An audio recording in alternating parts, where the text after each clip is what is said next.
সুপ্রিয় দর্শক বন্ধুরা, আসসালামু আলাইকুম।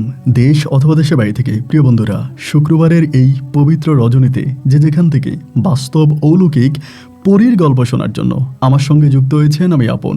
আর যে আপন জীবনের গল্পের 1475তম পর্বে আপনাকে প্রতিদিনের মতো স্বাগতম জানাচ্ছি। বন্ধুগণ, আজ আমি আপনাকে শোনাবো ময়মনসিংহের ভাই মোহাম্মদ সুরুজ আলীর জীবনে ঘটে যাওয়া লোম রহস্যকর এক ভয়ানক বাস্তব ঘটনা। আমাদের আজকের গল্পের টাইটেল 50 বছর পর পরীর রাজ্য থেকে ফিরে আসে 16 বছরের যুবক হয়ে লোম রহস্যকর আতামিয়ার বাস্তব গল্প।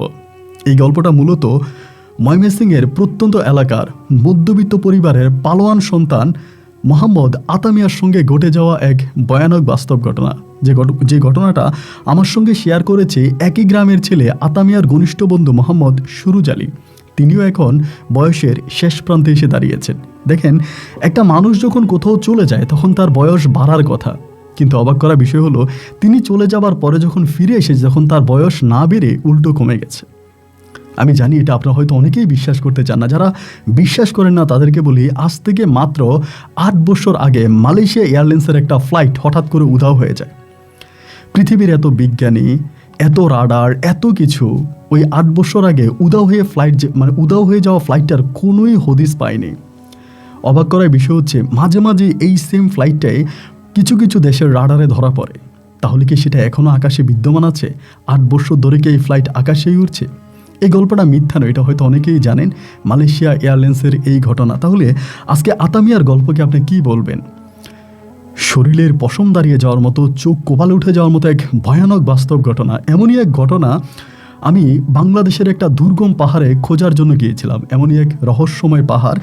ওই দুর্গম পাহাড়ে আমি যখন উঠতে শুরু করি, পাহাড়ের অর্ধেক পর্যন্ত উঠি। প্রিয় বন্ধুরা, আপনাদেরকে বলে রাখি, আজকে হয়তো আপনাদের সামনে আমি কথা বলতে পারতাম না। আমার কবরে এতক্ষণে হয়তো ঘাস উঠে যেত। আমার কবর জিয়ারত করার জন্য হয়তো আমার সাবস্ক্রাইবাররা চলে আসতো।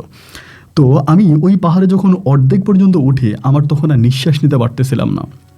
আমি সহ আমার টিমের যারা ছিল তারা সবাই প্রায় এক ভয়ানক পরিস্থিতির সম্মুখীন হয়েছে, এবং বহু কষ্টের পরে সারা দিন কাটিয়ে আমরা যখন পাহাড়ের চূড়ায় পৌঁছলাম, যা দেখলাম রীতিমতো চোখ কপালে উঠে গিয়েছে, বাস্তবতাকে হার মানিয়েছে। এমনই এক দৃশ্য, এমনই এক অবস্থা আমি আমার নিজের চোখে দেখে এসেছি। আমার ট্রাভেলিং উইথ আপন চ্যানেলে অলরেডি ভিডিওটা আপলোড হয়েছে। আপনারা যদি দেখতে চান তাহলে ভিডিওর এই আই বাটনে ক্লিক করে অথবা এই ভিডিওর ডিসক্রিপশনে গিয়ে, কিংবা আমার আজকের এই ভিডিওটা শেষ করেও আপনি সেই ভিডিওটা দেখে নিতে পারেন। এটা সতর্কতামূলক একটা ভিডিও। বাংলাদেশের হয়তো অনেকেই আছেন যারা পাহাড় প্রেমী, যারা পাহাড় ভালোবাসেন, তারা হয়তো এরকম দুর্গম পাহাড়ে এমন আশ্চর্য জিনিসগুলো খোঁজার জন্য আমার মতো মরিয়া হয়ে আছেন।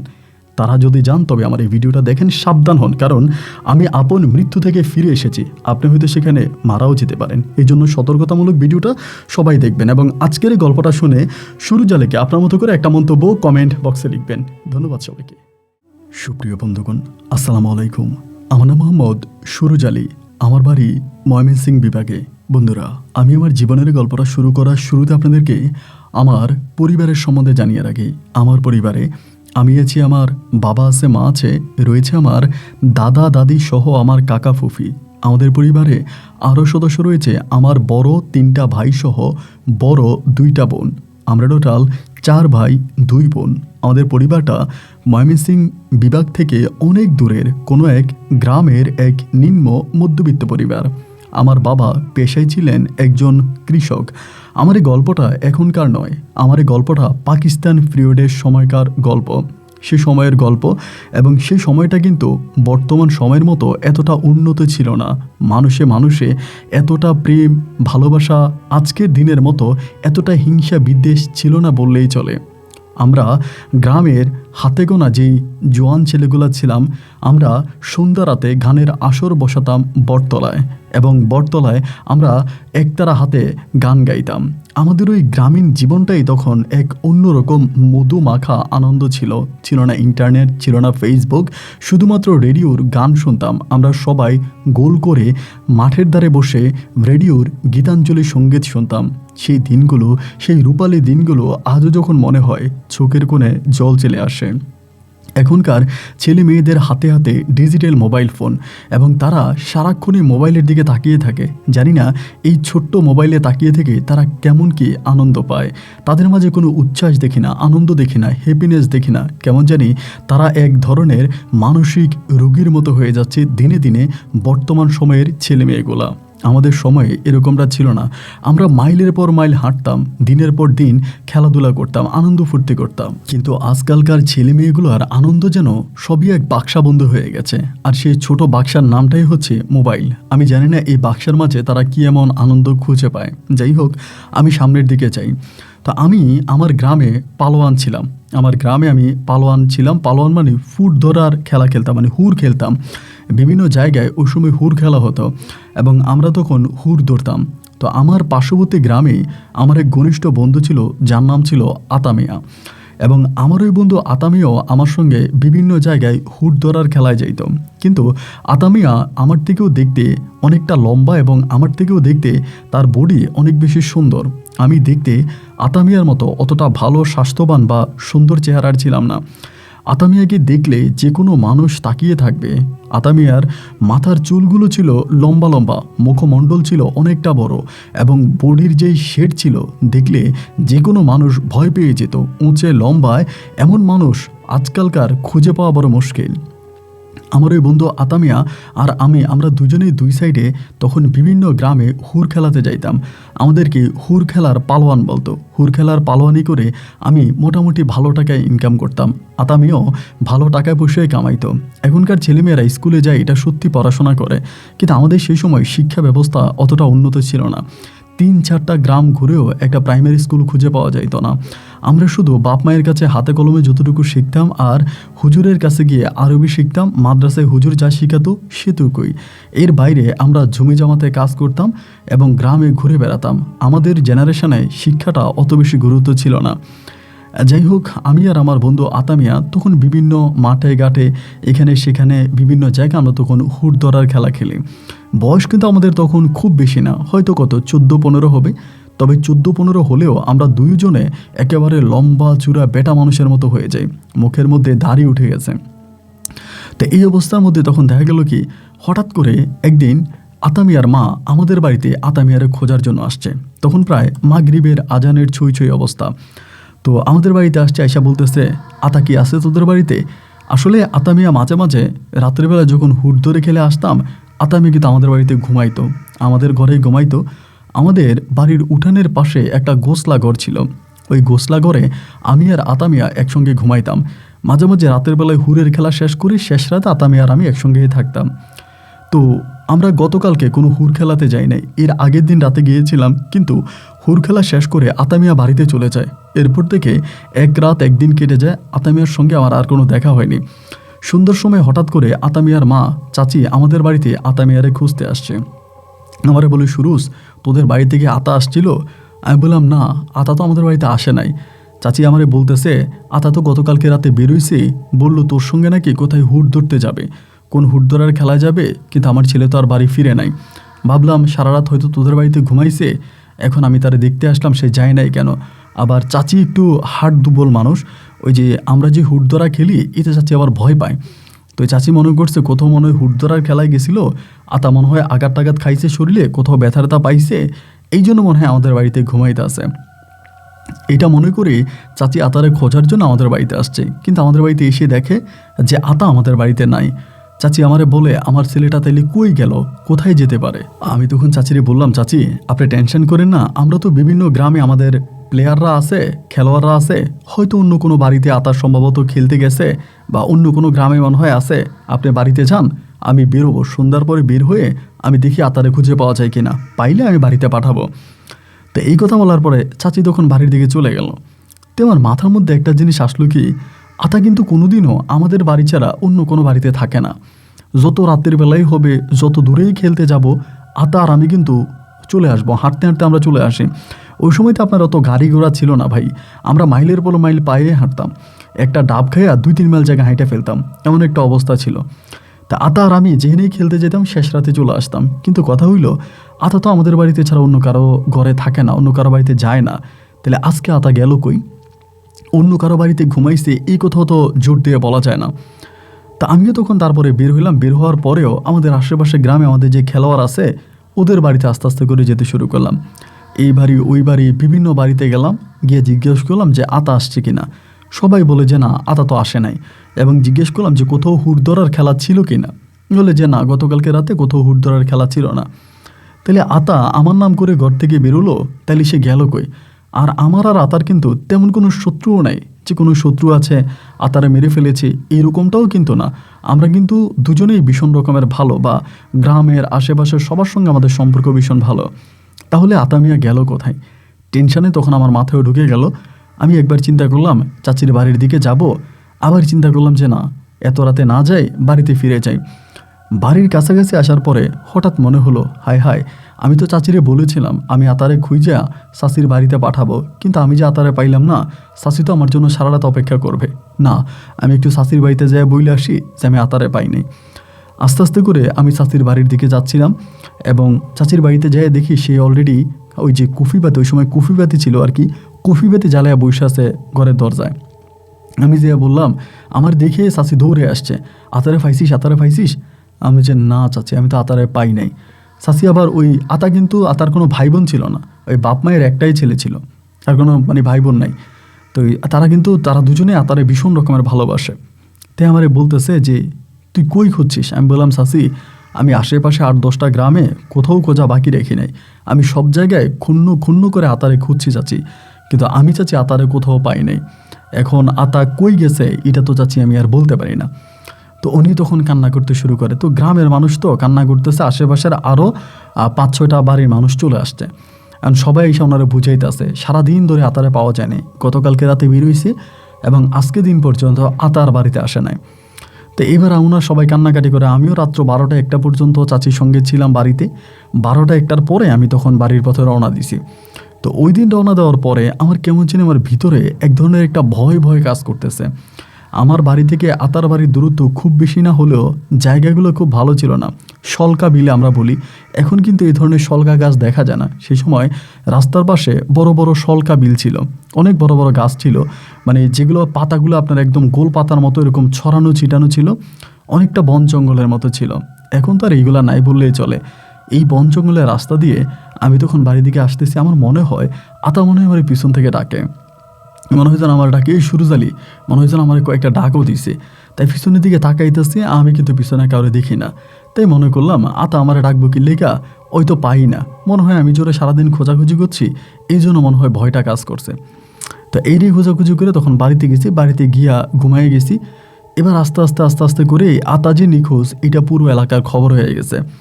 তো বিভিন্ন মসজিদে আপনার মাইকিং করে বলা হইতেছে, এমনি মাইক নামানো হয়েছে, এই জায়গায় ওই জায়গায় লোকে লোকে বলা বলি করা হইতেছে যে আতারে খুঁজে পাওয়া যায় না। এভাবে প্রায় আপনার 1 সপ্তাহের মতো কেটে গেছে, এবং 1 সপ্তাহে আতার কোনো সন্ধান কোনো জায়গায় পাওয়া যায়নি। সবাই তখন ধরেই নিয়েছে আতা মিয়া মরে গেছে। আমিও ভেবে নিয়েছি যে আমার ঘনিষ্ঠ বন্ধু আতা মিয়া মনে হয় মরেই গেছে, আতারে মনে হয় আমরা আর ফিরে পাবো না। এখানে সপ্তাহখানিকের মতো কেটে গেল, আতার কোনো খোঁজ খবর নাই। এরপরে এরকম করতে করতে ওই রাতে মানে 1 সপ্তাহ পরে আমি রাতের বেলায় আতারের স্বপ্নে দেখলাম। স্বপ্নে কি দেখলাম ভাই, আতা বাঁশি বাজাইতেছে, ওর হাতে একটা বাঁশি, একটা গাছের নিচে বসে বসে বাঁশি বাজাইতেছে, আমি ওর পাশে বসে আছি। তো বসে আছি পর ও আমারে বলতেছে, তুই কি আমার নিয়ে টেনশন করিস? এমন করেই বলে। আমি যেন তোর নিয়ে তো টেনশন করি, আমার বলে টেনশন করিস না, আমি তোর সঙ্গে দেখা করতে আসবো। এটা বলে ও বাঁশি বাজাইতেছে ওই জায়গার ভিতরে। তো রাতের বেলা এই স্বপ্ন দেখা সকালে আমি আমার মায়েরে বললাম যে মা, এমন এমন ঘটনা, আমি তো আতার এমনি এমনি স্বপ্ন দেখছি। আমার মা আমারে বকাবাধ্য করলো, সারাদিন আতার নিয়ে টেনশন করিস, আতারে খুঁজিস, ঘরে ভাতের চাউল আছে কি নাই, খাইছি কি খাই নাই, এই নিয়ে তোর কোনো চিন্তা নাই, সারাদিন খালি আতারে নিয়ে তুই টেনশন করিস, এই কারণেই তোর এই অবস্থা। আতা কই গেছে গা, ও মনে হয় কোথাও চলে গেছে, ও শহরে বন্দরে চলে গেছে, আমার মা এগুলো বলতেছে।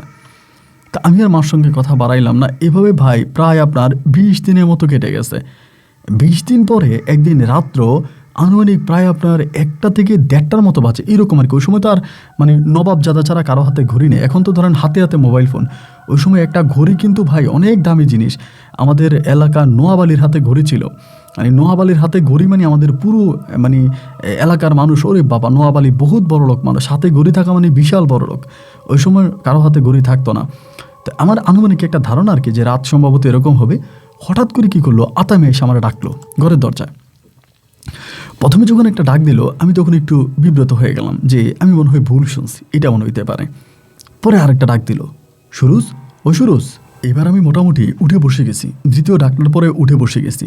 বসে গিয়ে আমি দরজাটা খুলবো, ওই সময় আমার মা এসে আমার হাত চেপে ধরে আমারে টান দিয়ে ভিতরে নিয়ে যায়। টান দিয়ে ভিতরে নিয়ে গিয়ে বলতেছে, তুই দরজা খুলতেছিস কেন? আমি বললাম, ও মা, দরজা খুলবো না, আতা আসছে আমারে ডাকতেছে, আমি দরজা খুলবো না? আমার মা বলে, এটা কি আতা না জিন, তুই কেমনে জানোস দরজা খুলবি না? আমি বললাম, ও মা, তুমি সব কি কথা বলো, আতা না জিন এটা কোনো কথা হইলো? ওই তো আতাই, 2টা ডাক দিল না?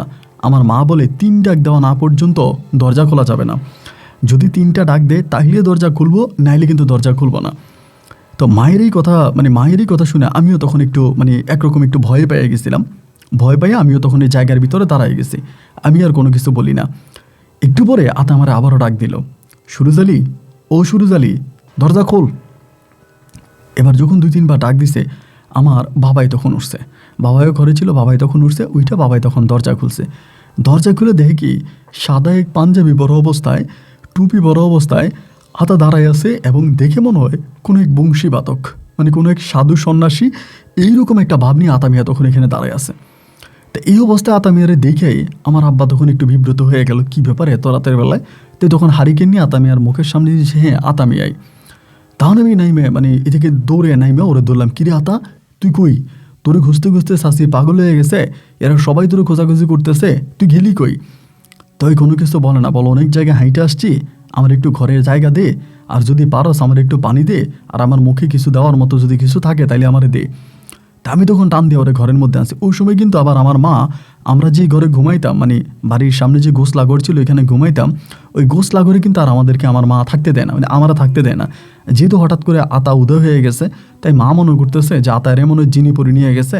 ওই সময় কিন্তু জিনপুরিতে মানুষের প্রচুর বিশ্বাস ছিল, তাই মা মনে করতেছে হয়তো আমারও জিনিপুরি নিয়ে যাবে, এই জন্য মা আমার ওই গোসলাঘরে ঘুমাইতে দিত না, আমারে নিয়ে আসলো আবার মেন ঘরে, আমি মেন ঘরে ঘুমাইতাম। তো এবার মা আমারে এবার আতারে আমি মেন ঘরে ডাইকে আনার পরে আমার মা তখন আতারে আপনার পানি দিল, আতা তখন হাতে মুখে পানি দিল। দেওয়ার পরে আমাদের তো ঘরে ওরকম খাবার ছিল না, এরপরও যতটুকু ছিল অতটুকু মা আইনা দিল, আতা খাইলো। খাওয়ার পরে আতা আমারে বলে, চল আমরা গোসলাঘরে গিয়ে ঘুমাবো। আমার মা বলে, না না না, গোসলাঘরে ঘুমানো যাইব না, তোমরা এই ঘরেই ঘুমাও। তাই আমি মায়েরে বললাম যে মা, আতা তো আসছি, সমস্যা কি, আতার সঙ্গে গোসলাঘরে ঘুমাই না? মা আমারে দিবে না। পরে আব্বা আমারে ধমক দিছে, এই তুমি এরকম কথা বলতেছো কেন, এত ভয়ের কি আছে? গোসলাঘরে কি ওরা সারা জীবন ঘুমায় নাই? হয়তো সারা জীবন গোসলাঘরেই ঘুমাইছে, তা ওই ঘরে ঘুমাইলে কি এমন হইব? তা আমি আর এই আতা তখন হচ্ছে গোসলাঘরের দিকে গেলাম। যাওয়ার পরে গোসলাঘরের ভিতরে আতার আমি একসাথে শুইলাম। শোয়ার পরে আমি আতারে জিজ্ঞেস করলাম, আতারে তুই কইছিলি? জিজ্ঞেস করার পরে আতা আমার কোনো প্রশ্নের উত্তর দেয় না। আমি আবার গেলাম, ও আতা তুই ছিলি কই? আমার দিকে তাকায় বলে, এই কথা আমারে জিজ্ঞেস করবি না। যে কেন জিজ্ঞেস করবো না? তুই কালকে বাড়িতে গেলেই তো শাশি তোরে জিজ্ঞেস করবো তুই কই গেছিলি, এবং তোর মা, তোর বাবা সবাই তো তোরে জিজ্ঞেস করবো তুই কই গেছিলি, তখন কি বলবে? ওই আমারে বলে, আমি বাড়ি যাব না। তাই আমি বললাম যে বাড়ি যাবি না তা কই যাবি তুই? বলে, আমি তোকে এখানেই থাকবো, তোদের এখানেই থাকবো। আমি তো আমাদের এখানেই থাকবি, বাড়ি যাবি না? তাই তোর মা যদি খবর পায় তাহলে তোর মা তোরে খুঁজতে আসবে না? বলে, আসলে আসুক, আমি বাড়ি যাব না। ওর কথাগুলো জানি কেমন কেমন একটা ভাবসাব। তা 2 বন্ধু মিলে তখন শুয়ে আছি। শেষ রাতের কাছাকাছি আপনার তখন ফজরের কিছুক্ষণ আগে একটা নারীর কণ্ঠে আতারকে জানি ডাকতেছে ঘরের দরজায় ভাই, এবং স্পষ্ট সুন্দর করে আতা আতা এরকম করে 2টা ডাক দিয়েছে। দেওয়ার পরে আতা তখন ওই তো ঘুমিয়ে আছে, এই ঘুমের মধ্যেই বলতেছে, যা যা যা আমি ক্লান্ত, যা যা যা আমি ক্লান্ত। এই কথাটা আতা 2 বার বলছে। 2 বার বলার পরে আমার ভিতরে তখন একটা ভয় ঢুকে গেল, কী ব্যাপার? এবং খানিকটা পরে ফজরা আজান দিচ্ছে। ফজরা আজান দেওয়ার পরে ওর আমি শুয়ে আছি, এরই মাঝে মনে হয় আমার আব্বা গিয়ে আতার আব্বা আম্মারে বলে দিছে যে আতা আমাকে বাড়িতে আসছে। আতার বাড়ি থেকে আতার আব্বা আম্মা সহ তাদের গ্রামের সব মানুষ তখন চলে আসছে এই জায়গায়, আমাদের উঠানে। এই আইসা দরজা ধাক্কাইতেছে, দরজা সকালবেলা ভোরে দরজা খুলছি, আতার আব্বা আম্মা বাড়ির সবাই মিলে আতারা তখন ধরছে ঘরের ভিতরে। এই আতা তুই কই গেছিলি, কোথায় ছিলি এত বছর, এতদিন পরে তুই কোত্থেকে আইলি? সবাই তখন তারা জিজ্ঞেস করতে। আতা কোনো প্রশ্নের উত্তর দেয় না, তো সবাই আতার সঙ্গে কথা বলতে বলতে হঠাৎ করে আতার কাঁধে যে একটা ব্যাগ ছিল ওই ব্যাগটা আমার চোখে পড়লো। তো তো ব্যাগটা যখন চোখে পড়লো ভাই, ব্যাগ থেকে ওই যে যে মানে যে বাঁশিগুলো আছে, যে বাঁশি বাজায়, ওই বাঁশির একটা অংশ ব্যাগের বাইরে দেখা যাচ্ছিল। আমি চিন্তা করলাম কি ব্যাপার, এটা কি? তখন আমি হাত দিয়া ওই ব্যাগটা তখন একটু খুললাম, খোলার পরে দেখলাম ব্যাগটার মধ্যে বিভিন্ন রকমের বাঁশি। আতা কিন্তু জীবনেও কোনোদিন বাঁশি বাজাইতে আমি ওর দেখি না, ও কোনোদিনও বাঁশি বাজাইতে দেখি নাই। ওই সঙ্গীত গান এমনি রেডিও শুনতো, রেডিওতে যখন গান হইতো রেডিওর আপনার সঙ্গীতও শুনতো, কিন্তু কোনোদিনও আমি এইরকমভাবে দেখি নাই যে আতা এরকম বাঁশি নিয়ে হাতে। এইবার দেখতেছি যে আতার ব্যাগে ভাই মোটামুটি অনেক বাঁশি। আমি তো একটু বিব্রত হয়ে গেলাম, কি ব্যাপার এত বাঁশি কেন? এদিক দিয়ে সবাই আতাকে মানে জিজ্ঞেস করে, আতার মা বাবা যা আছে সবাই ওর সাথে ভগভগ করতেছে। এক পর্যায়ে আমার বাবার সবাই দমক দিল, আপনারা ওর সঙ্গে এরকম কইরেন না, ওই আসছে একটু শান্ত হোক, এরপরে সব আপনাদেরকে বলবে কোথায় ছিল না ছিল। আমার আব্বার দমক শুনে তখন মোটামুটি সবাই অনেকটা শীতল হয়ে গেল, সবাই মোটামুটি একটু ঠান্ডা হলে এবার আস্তে আস্তে করে মানুষজন চলে যাচ্ছে, যেহেতু আতা কারোর সঙ্গে কথা বলে না, কোত্থেকে আসছে না আসছে এগুলো ওর উত্তর কাউরে দেয় না, তাই কেউ আর এখানে কথা বাড়াইলো না, যে যার মতো করে চলে গেছে। এখন সবাই চলে যাওয়ার পরে ওই মুহূর্তে হলো কি, আতা তখন এই ঘরের ভিতরেই বসে আছে, গুনগুন গুনগুন করে কার সাথে জানি কথা বলে। এটা আমি খেয়াল করি যে মনে হয় কার সাথে জানি সে কথা বলে, অনেকবার আমি এই জিনিসটা খেয়াল করছি, ও যে কথা বলে এটা আমি বুঝতে পারি। তাই আমি ওরে বলি, আতা কার সঙ্গে কথা বলিস? ওই কিছু বলে না। দুপুরবেলা খাইলাম, খাওয়া দাওয়া করলাম, করে আপনার দুপুরের পর আমি আতারে বললাম যে চল আমরা একটু বাইরে থেকে হাইটে আসে। ও বাইরে যায় না। যে বললাম কিরে, তুই তো এরকম ঘরবন্দি থাকার মতো ছেলে না, আমরা পুরো 2-3টা গ্রাম দাবাইয়া দাবাইতাম আমরা, এখন যদি ঘর থেকেই বের হস না, ঘর থেকে বেরোলে কি হবে, চল ওইখানে গিয়ে একটু বসি। না, ও ঘর থেকে বেরোবে না, ওই ঘরের মধ্যেই বসে আছে। এবার আস্তে আস্তে করে আপনার বিকেল হয়ে গেল, আসরের আজানের পরেও দেখি আতা ঘর থেকে বেরোয় না। একদম একটা মেয়ে যেরকম ঘরে বসে থাকে, আতা ওরকম করেই ঘরের ভিতর বসে থাকে। আতা কিন্তু এরকম মানুষ না। এরই মাঝে আতার মা তার জন্য খাবার পাঠায়, জামা কাপড় পাঠায়, যেহেতু আমি আতার মায়েরে বলছি যে ওই বাড়িতে যাবে না বলছে, তো ওর জামা কাপড় ব্যাগ ট্যাগ সবর মা তখন পাঠায়, খাবার দাবারও পাঠায়। তো যাই হোক, সন্ধ্যা হয়ে গেল, ও বেরিয়ে হয় নাই। সন্ধ্যার পর আমি গেছি দোকানে, ওই যাই নাই। এই দোকানে যাওয়ার পরে আবার সবাই আমার জিজ্ঞেস করে, কিরে আতা কোত্থেকে আইলো, তোরে কোনো কিছু বলছে? আমি যে না, আমার তো কোনো কিছু বলে নাই, ওই কোত্থেকে আসছে ওই ভালো জানে। তো এই ঘোরাফেরা করে তখন আবার বাড়িতে আসছি। অ্যান্ড বাড়িতে আসার পরে তখন হলো কি, আপনার দেখি যে আতা মানে ওরকম মানে বসে আছে। তো ও আর আমি একসাথে শুয়ে গেছে, সন্ধ্যা রাতেই শুয়ে গেছি। মধ্যরাতের কাছাকাছি ভাই এক মধুর বাঁশির সুর শুনে আমার তখন ঘুমটা ভাঙলো। একটা বাঁশির করুণ একটা বাঁশির সুর শুনে তখন ঘুমটা ভাঙলো। ভাঙার পরে আমি দেখি যে আতা আমার পাশে নাই, মানে আমার পাশে তো আতা শুয়েছিল, একই খাটে আমরা ঘুমাইছি, একই চৌকিতে আর কি। এই যে দেখে আতা নাই, কিরে আতা গেল কই? ওই জায়গায় আমি তখন মানে আপনার চৌকিতে বসলাম, বসে দেখেন যে দরজা খোলা, আতার ব্যাগটাও নাই। কিন্তু বাঁশির সুর আসতেছে। আমাদের গ্রামে এইরকম কোনো লোক নাই যে কেউ বাঁশি বাজাইতে পারে, মানে বাঁশি বাজানোর মতো কোনো লোক আমাদের গ্রামের ভিতরে আমি দেখি নাই, মানে কেউ গিয়ে আমি দেখি না যেরকম বাঁশি বাজায়, এইরকম লোক নাই বললেই চলে। এবার হইল কি, কিরে বাঁশি কে বাজায়? তো যেহেতু আমি আতার ব্যাগে বাঁশি দেখছি, তাহলে মনে হয় আতাই বাঁশি বাজায়। কিন্তু আতার বাঁশির সুর তো এত সুন্দর না, এত মধুর না, তো এত মধুর করে কেমনে বাঁশি বাজায়? আস্তে আস্তে করে তখন আমি ঘর থেকে বেরোলাম। বের হইয়া আমাদের বাড়ির পাশেই একটা ছোটোখাটো পুকুর আছে, পুকুর না আসলে এটাকে আপনার দিঘিয়ে বলা চলে, এক কথায় বলতে গেলে একটা দিঘি আছে। ওই দিঘির পাড়ে থেকে বাঁশির সুরটা তখন আসতেছে। তখন আপনার গরমকাল ছিল, বাতাস হইতেছে, ঝিরিঝিরি বাতাস বইতেছে, ওই বাতাসেই তখন এই মধুর সুরটা বেশি আসতেছে। আস্তে আস্তে করে আমি তখন, যেহেতু আমি ওইখানে ঘুমাইছি, আপনার গোসলা করে ঘুমাইছি, আব্বা মা তো আলাদা করে ঘুমায়, তাই তখন আমি কী করলাম, অন্ধকারের ভিতরে টর্চ লাইটও কিন্তু নাই, আস্তে আস্তে করে এই মানে দিঘির পাড়ের দিকে যাচ্ছি। দিঘির পাড়ের কাছাকাছি যাওয়ার পরে আমি যেটা দেখলাম, এটা আসলে আমি চোখকে বিশ্বাস করাতে পারি না ভাই। আমি দেখলাম আতার সাথে কে জানি একজন বসে আছে, আতার সঙ্গে কে জানি একজন বসে আছে, এবং যেই বসে আছে তার পোশাকটা একদম সাদা, এবং শুধু সাদাই না, তার পোশাকটার আলোটা মনে হয় চারদিকে ছড়াইতে আছে। চাঁদের আলো ছিল মোটামুটি ভালো, চাঁদের আলোতে বোঝা গেল যে আতাও বসে আছে, আতার সঙ্গে একটা মেয়ে বসে আছে, কিন্তু আতা বাঁশি বাজাইতেছে, বাঁশির সুর কিন্তু আসতেছে। আমি তো একটু ভয় পেয়ে গেলাম, আরে ব্যাপার কি, আরে কে এইটা এমন করে বাঁশি বাজাইতেছে? আর এই জামাটা কিন্তু আতার গায়ের, মানে আতার গায়ের পোশাকটা, আতা লাল একটা পোশাক পরছিল, ওইটাই পরে আছে, ওইটা দেখা যাচ্ছে দূর থেকে। আমি তখন আস্তে আস্তে কইরা ওই দিকে যাচ্ছি। যাওয়ার পরে তা আমি একবার নিচের দিকে চাই, আবার সামনের দিকে তাকাইতেছি, মানে তো রাস্তা তো আর এখন ভালো না, ভাঙা রাস্তা দিয়ে নিচের দিকে সামনের দিকে তাকায়, হঠাৎ করে দিই যা তার পাশে কেউ নেই। কাছাকাছি যাওয়ার পরে দেখলাম যে না, কেউ নেই।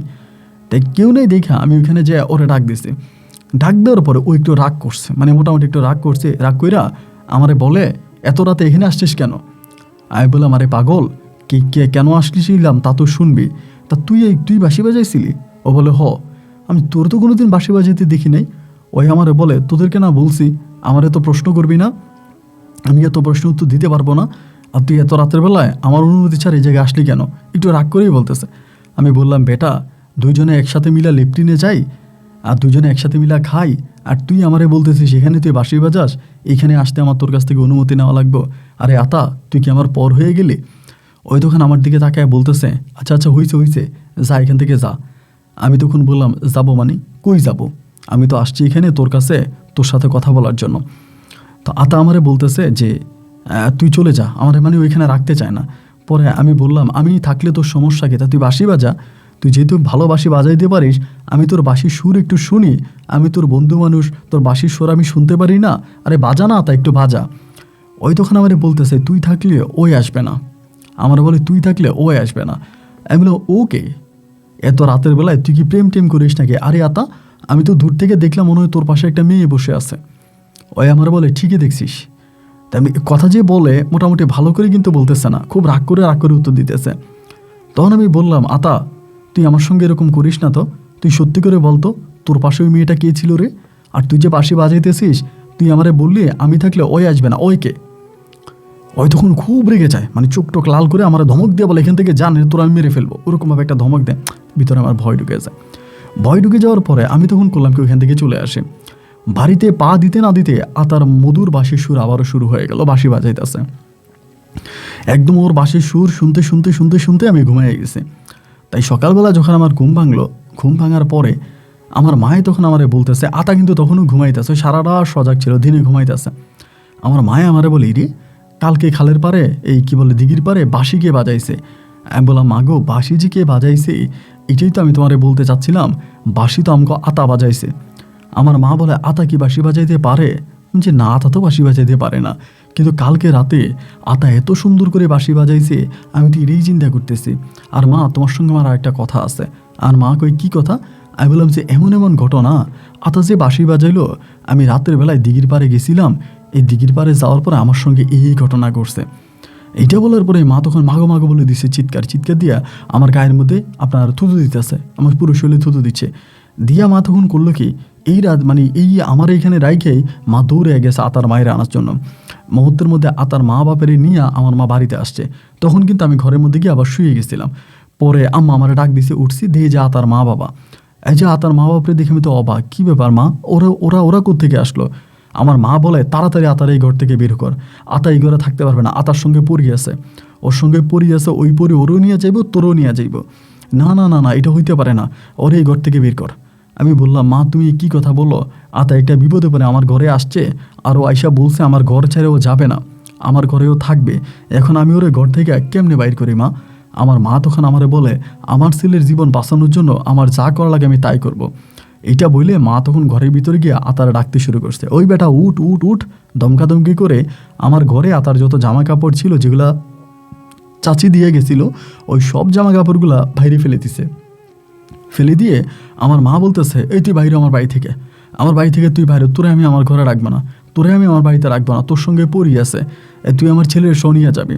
তো এই শাশি তখন বললো যে, আতা তুই চলে আয়। আতাও তখন একটু রাগেই করছে, কইরা ব্যাগ ট্যাগ নিয়ে ওই চলে যাইতেছে। ও তো বুঝে গেছে যে আমি বলে দিচ্ছি আমার মাকে। এই বলার পরে আতা তখন চলে গেছে, মানে আমার বাড়ি থেকে চলে গেছে। চলে যাওয়ার পরে আমার ভিতরটা তখন খুব খারাপ লাগে কাজ করতেছে। বুঝেন তো, 14-15 বছরের আমরা দুজনের যুবক মানুষ, আমাদের দুজনের মনেই তো একটা অন্যরকম টেনেসের ভালোবাসা আছে, ছোটোখাটো প্রেম ভালোবাসা। তাই ও যে চলে যাইতেছে আমার কাছে খুব কষ্ট লাগছে। তাই আমি আর কোনো কিছু বললাম না, সারাটা দিন কাটাইলাম, কোনোভাবেই আপনার মনটারে এখতিয়ার করতে পারতেছি না, মানে মনটারে স্থির করতে পারতেছি না। দিন কাইটা তখন রাত আসলো, রাতের বেলায় শুইছি, পরে আমার আতার কথা বারবার মনে হয়। তারপরেও ঘুমিয়ে গেছি। রাত 12:30টার দিকে আমার ঘুমটা ভাঙছে। ভাঙার পরে হলো কি ভাই, আমার আতার কথা মনে পড়তেছে, মানে আতার কথা এত মনে পড়তেছে যে আমি আতারে দেখতে যাব, মানে এরকম, মানে বিশ্বাস করেন আমার মায়ের না বইলেই আমি একটা টর্চলাইট হাতে নিয়ে আস্তে আস্তে করে আতাদের গ্রামের দিকে হাঁটতে শুরু করলাম। মানে পাশের গ্রামটাই ছিল আতার। তো আমাদের গ্রামটা থেকে বেরোয়ার পরেই তখনই আমার কানের কাছে এই সুরটা বাজতেছে, মানে বাঁশির সুরটা। এবার যখন বাঁশির সুরটা আমার কানে আবারও বাসলো, মানে আবারও আসলো। এবার আমি বুঝে নিলাম যে তাইলে আতা আজকেও তাদের গ্রামে বাঁশি বাজাইতেছে। বাঁশির সুরটা যেদিকে আমি ওইদিকে হাঁটতেছি, বাঁশির সুরটা যেদিকে এইদিকে হাঁটতেছে, আপনি বিশ্বাস করেন আমি পুরোটা গ্রাম ওদের সারাটা রাত হাঁটছি, কিন্তু বাঁশির যে সুরটা কোত্থেকে আসে আমি এটাই খুঁজে পাই না। আমি এদিকে গেলে বাঁশির সুরটা ওই দিক থেকে আসে, ওই দিকে গেলে এদিক থেকে, মানে এক এক জায়গায় বাঁশির সুরটা আসলো। আমি ফজরের কিছুক্ষণ আগে বাড়িতে আসছি, বাড়িতে এসে ঘুমাইছি। পরের দিন দুপুরবেলা ঘুম থেকে ওইটা সোজা তাদের বাড়িতে। আমি রাতে আর তাদের বাড়িতে যাইনি, যেহেতু এরকম একটা ঘটনা ঘটছে এই জন্য আর যাইনি। পরের দিন আমি সোজা আতার বাড়িতে গিয়ে দেখি যে আতা ঘুমাইতে আছে। আমি শাশিরে বললাম, শাশি কালকে রাতে আপনাদের গ্রামে বাঁশি কে বাজাইছে? শাশি আমার সঙ্গে কথা বলে না, ওই যে আমার আম্মা দুর্ব্যবহার করছে। আমি বললাম, শাশি আপনি আমার সঙ্গে রাগ করিয়েন না, আমাকে বলেন কালকে রাতে বাঁশি কে বাজাইছে? বলে তোমার বন্ধু আতা। আমি বললাম, আতা তো কোনোদিনও বাঁশি বাজাইতে শুনি নাই, আতা কেমনি বাঁশি বাজায়, আর ও কই বাঁশি বাজাইছে? আমি তোর পুরা গ্রাম খুঁজছে তো কোথাও পাই নাই। শাশি আর আমার সঙ্গে কথা বলতে চায় না, মানে আমাকে একটু ইগনোর করে, অবহেলা করে। তো আমি তখন আতারে গিয়া ডাকতেছি, ওই তখন উঠছে ঘুম থেকে। ও তো কিন্তু রাগ নাই, ওই সময় ঘুম থেকে ওটা রাগ নাই, বসে আছে। আমি যে আতা কালকে রাতে তুই বাঁশি বাজাইছিলি? ও বলো হ বাজাইছি। আমি যে কোন জায়গায় বাজাইছিলি? ও যে জায়গাটার কথা বলো ওই জায়গাটা আমি 10 বার গেছি। যেই গাছের নিচে ও বলে বাঁশি বাজাইছে বৈশা ওই গাছের নিচে আমি 10 বারের বেশি গেছি, তাই আমি ওই গাছের নিচে দেখি নাই। আমি বললাম, আতা আমি ওই গাছের নিচে 10 বার গেছি, আমি তোরে দেখি নাই। ও বলে, তোরে আমি দেখছি। তুই আমারে দেখলি? বলে হ্যাঁ, আমি তোরে দেখলাম তুই আসছিস, কিন্তু তুই আমারে দেখোস না, আমি তোর পাশে বসে বাঁশি বাজাচ্ছিলাম। একটা মানুষ যদি আমার পাশে বসে বাঁশি বাজায় বা আমার সাথে বৈশা বাঁশি বাজায়, তা আমি কি তারা দেখবো না ভাই? চাঁদের আলো, হাতে টর্চ লাইট, আমি ওরে দেখিই নাই। ও আমারে বলে ও নাকি আমাকে দেখছে। আমি তখন বললাম, আতা ইদানিং থেকে তুই যা যা করতেছিস তার রীতিমতো আমার কাছে ভয়ের কারণ হয়ে দাঁড়াইতেছে। হঠাৎ করে 20 দিনের মতো তোর কোনো খবর নাই, 20 দিন পরে তুই মানে বাঁশি হাতে মানে রাম ঠাকুরের মতো ফিরে আসলি, এবং আইসেই তুই গ্রামে বাঁশি বাজাচ্ছিস। তোর সাথে অলৌকিকতা কিছু একটা আছে। একটা কাজ কর, তুই একটা ভালো হুজুরের কাছে যা এবং গিয়ে শরীর বন্ধের একটা তাবিজ দে। এই কথা বলাতে ও রেগেছে আমার উপরে। রেগে গিয়ে আমার বলে, যা তুই আমার বাড়ি থেকে বেরো, আমার বাড়িতে আসতে কেন? মানে ওই কথাটা বলা মাত্রই মনে হয় যেন ওর ভিতরে অন্য কোনো একটা জিনিস ঢুকে যায়, এবং ঢুকে আমাকে একরকম ধাক্কায় ঘর থেকে বের করে দেয়। এবং বের করার সময় এটা আমাকে বলে দেয় যে তুই আর আমার বাড়িতে কোনোদিনও আসবি না, তোদের বাড়িতে আমি যাই না, তুই আর আমার বাড়িতে আসবি না। মানে ধাক্কায় আমাকে ঘর থেকে বের করে দেয়। তা বের করে দিলে পরে আমি তখন চলে আসি, এবং আসার পরে এই ঘটনা আবার আমার আম্মার কানে চলে যায়। গ্রামের মানুষ বুঝেন না যে কে দেখছে, এসে আম্মাকে বলে দিছে। আম্মা তো রাতের বেলা আমার সঙ্গে চিল্লি, তুই কেন গেলি ওদের বাড়িতে? ওদের ছেলেকে আমি অপমান করে ঘর থেকে বের করে দিলাম, এরপরেও তুই গেলি কেন? তাই আমার ভিতরেও একটা রাগ আসছে, আমি আর গেলাম না। এই ঘটনার 3 দিনের মাথায়, যেদিন আমি আতার বাড়ি থেকে চলে আসি তার 3 দিনে আমি আতার কোনো খবর নেই। 3 দিনের মাথায় হঠাৎ খবর আসলো আতারে খুঁজে পাওয়া যাচ্ছে না। রাতের বেলায় বাঁশি বাজাইতে হঠাৎ আতা জানি কই চলে গেছে, আগের মতো আবারও। তা এইবার চাচি আবার আমাদের বাড়িতে খুঁজতে আসছে। আমার আম্মা এবারও বলতেছে যে আতা আমাদের বাড়িতে আসে নাই, আতা আমাদের বাড়িতে আসেও নাই, আতার সঙ্গে আমার ছেলেরও কোনো যোগাযোগ নাই। আপনি আমাদের বাড়িতে আইসা লাভ নাই, আপনি আপনার মতো আতারে খোঁজেন, কই গেছে আপনি খোঁজেন। এবার আবারও উদাও হয়ে যাওয়ার পরে এইবার চাচি খোঁজা শুরু করতে পারে। তা আমি তখন চাচিরে বললাম যে চাচি ঘটনা এমন। এইবার আমি প্রথম আতার মায়েরই মানে মূল কথাটা বলছি, আমি কিন্তু এতদিন বলি নাই যে চাচি আমার বাড়িতেও যখন ও রাতের বেলা বাঁশি বাজাইছে আমি এটা দেখছি, এবং এরপরে রাতে যে আপনার বাড়িতে বাঁশি বাজাইছে আমি ওরে পুরো গ্রাম খুঁজছি যাচ্ছে, ওরা আমি কোথাও পাই নাই, কিন্তু আমারে বলে ওনাকে আমার পাশে বসে বাঁশি বাজাইছে। চাচি তখন আমার বলে, হাই রে সুরুজ, তুই আগে কেন এই কথা বললি না? আগে বললে তো আমি জোর করে আমার ছেলের শরীর বন্ধ করতাম। আমি বললাম, চাচি আপনার মনে আছে ওই যে আমরা ধাক্কায় ঘর থেকে বের করে দিছে এবং বলছে আমি যেহেতু ওদের বাড়িতে আর না যাই? বলে হো আছে তো। কেন বলছে জানেন? বলে কেন? আমি যখন ওর শরীর বন্ধের কথা বলছিলাম, যখন ওরা আমি বললাম যে শরীরটা একটা বন্ধ না দিয়ে একটা তাবিজ কিনে আন, তোর শরীরে মনে হয় কিছু একটা জিনিস আছে, তুই একটু অলৌকিক কোনো কিছু ঘটাচ্ছিস তুই, এইটা বলাতেই চাচ্ছি ও আমার উপর রাগ করে আমার ঘর থেকে বের করে দিয়েছে। তাহলে কি আপনি বুঝতেছেন যে ও আমার উপরে কীরকম রাগ? আপনার কি মনে হয় যে আমার কোনো কথা শুনবে বা আমার কোনো কথা মানবে? আর চাচি আমার কাছে যেটা মনে হয় ওরে মনে হয় পরিতে নিয়ে গেছে, এবং এটাই গ্রামের সবাই বলা বলি করতেছে। আর আমিও নিজের চোখে যে 2টা জিনিস দেখলাম তা থেকে নিশ্চিত করে বলা যায় যে আতারে পরিতে নিয়ে গেছে। একটা কাজ করেন, আপনি ভালো একটা কবিরাজের কাছে যান এবং গেলে মনে হয় আপনি আতারে পাইবেন। এইবার আতার মা শুরু করলো কবিরাজের বাড়িতে যাওয়া। এই কবিরাজ সেই কবিরাজ, এখানে সেখানে, এমন কোনো জায়গা নাই আতারে খোঁজে নাই। প্রায় 3 থেকে 4 দিনের মতো কেটে গেল, আতার কোনো খবর নাই, আতার ফিরল না। সপ্তাহখানি কেটে গেল, আতারে পাওয়া গেল না। মাসখানি কেটে গেল, আতারে পাওয়া গেল না। বৎসরখানি কেটে গেল, আতার কোনো রকমের বিন্দু পরিমাণের হদিস খুঁজে পাওয়া গেল না। আতার বাবা মা আতারে খুঁজতে খুঁজতে একরকম পাগল হয়ে গেছে। আতার মা পুরোই পাগল, মানে রাস্তায় রাস্তায় আতা আতা আতা আতা বলে রাখতেছে। আতার বাবাও মানসিক রোগী হয়ে গেল, কিন্তু আতার আর কোনো সন্তান কেউই মিলাইতে পারলো না। আতা নাই নাই নাই, আতা পুরো উধাও। সবার মনে একটাই প্রশ্ন, হঠাৎ করে এই আতা কোত্থেকে 20 দিন পরে ফিরে আসলো এবং এসেই কৃষ্ণ ঠাকুরের মতো বাঁশি বাজাইতে শুরু করলো, এবং এরপরে সে বাঁশি বাজিয়া হঠাৎ কোথাও উদয় হয়ে গেল। পুরো গ্রামে একটাই কথা। এইবার ভাই তো বৎসরখানেক হয়ে গেল, আতার কোনো সন্ধান আর কেউ পাইল না। আমরাও আস্তে আস্তে করে আতারে ভুলতে শুরু করলাম। আতা নাই নাই নাই, আতা কোথাও আর নাই। তো এক পর্যায়ে আমিও তখন বড় হইলাম। বড় হওয়ার পরে আমাদের তো পরিবারটা এমনি দরিদ্র পরিবার, আমিও মাঠে ঘাটে কাজ কাম করি, আব্বার সঙ্গে থাকি। তখন আর ওইটা আস্তে আস্তে করে পালোয়ানের কাজ কমাই দিছি, এই যে হুট ধরার কাজে আর যাইতাম না। আর আমার মা আমার শরীরে সবসময় তাবিজ দিয়ে রাখতো, শরীরের মধ্যে তাবিজ দিয়ে রাখতো যে আতার সাথে যেটা আছে ওইটা আবার আমার নিয়ে যায় কিনা। এই মা সবসময় আমার গালে, আমার এই কী বলে, আমার হাতে, আমার গলায়, আমার কোমরে সবসময় মা তাবিজ দিয়ে রাখতো। এই তাবিজ পরেই আমার থাকা লাগতো। তা এরকম তাবিজ পরিয়ে থাকতাম। যাই হোক, এরকম করেই তখন আপনার দিন আর রাতগুলো পার হচ্ছিল। অনেকগুলো দিন কেটে গেল, অনেকগুলো বছর কেটে গেল। পরে পারিবারিকভাবে আমার জন্য মেয়ে খোঁজাখুঁজি করতেছে যে আমার বিয়ে করাবে।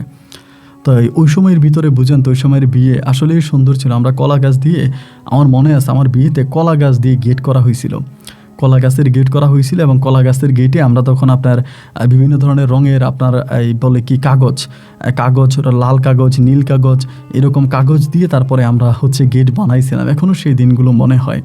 এখনও আমি আপনার মাঝে মাঝে বলি যে আমি এরকম দিনগুলা। যাই হোক, পরে আমাদের বিয়ে হলো। আমার ওয়াইফের নাম ছিল মর্জিনা আক্তার। মর্জিনার সঙ্গে বিয়ে হলো, এবং মর্জিনা আবার নামাজ কালামওয়ালা মানুষই ছিল, ভালোই ছিল। তো এই মর্জিনার লোকে আমার তখন সম্পর্কটা বেশ ভালো। আমি বিয়ে শাদী করলাম এবং আমার প্রথমে একটা ছেলে সন্তান হইল। আলহামদুলিল্লাহ, প্রথম বছর যাওয়ার পর একটা ছেলে হইলো, এরপর আমার আরেকটা ছেলে হইলো, এবং আপনাদের দোয়া এরপর আমার একটা মেয়ে হলো। তো 2টা ছেলে হইলো, একটা মেয়ে হলো। এই তখন আমার কাজ ছিল একটাই, জমি জমা করতাম, চাষাবাদ করতাম। এখন তো ধরেন আপনার মানে জমি জমা চাষাবাদ খুব একটা কঠিন হয়ে গেছে, ওই সময় কঠিন ছিল না। আমরা একবার লাগাই দিয়ে আসতাম আর শুধু কাটতে যাইতাম। ধরেন একবার বৃষ্টি হইলো, গরু দিয়া হাল দিয়া ধানটা লাগাই দিলাম, ধান গাছটা লাগাই দিলাম। এরপরে আপনার ধান যখন বড় হইবে তখন কাটতে যাবো। কোনো ওষুধ ছিল না, কোনো সার কীটনাশক কিছুই ছিল না। এগুলো তো এখন বের হইতেছে, এত বিষ, এত ওষুধ।